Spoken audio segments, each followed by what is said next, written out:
1er novembre 2020, jour 7 post-Big Bang. Cher journal, je suis au regret d'écrire en ces lignes que les premiers tests de l'embarcation réalisés ce matin ont échoué. Un bouchon s'est formé dans le capteur de propulsion. J'ai ramé, râlé, ragé, foutu bouchon, puis je me suis reprise. Je me suis assise juste devant chez moi sur le palier et j'ai observé la voie lactée. Alors j'ai ri, crié, puis prié.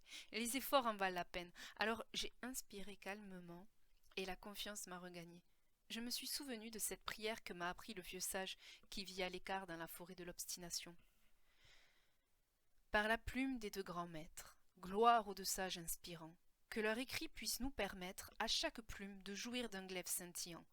Béni sois-tu, douce encre, pour durant toute une nuit, trouver l'inspiration qu'on manque, écrire et produire pour repousser l'ennui. Que chacune de nos ratures nous préserve de la médiocrité, que votre souffle nous éloigne de la facilité. Puissions-nous être visionnaires et par notre infinie sagesse laisser planer le mystère et nous envelopper de sa caresse. Ce que j'aime, cette prière que récitait cet homme en préparant son énorme chaudron de soupe. Chaque soir, le même rituel. Il dit que c'est ainsi qu'il puise encore tant de force à son âge avancé. J'espère devenir comme lui.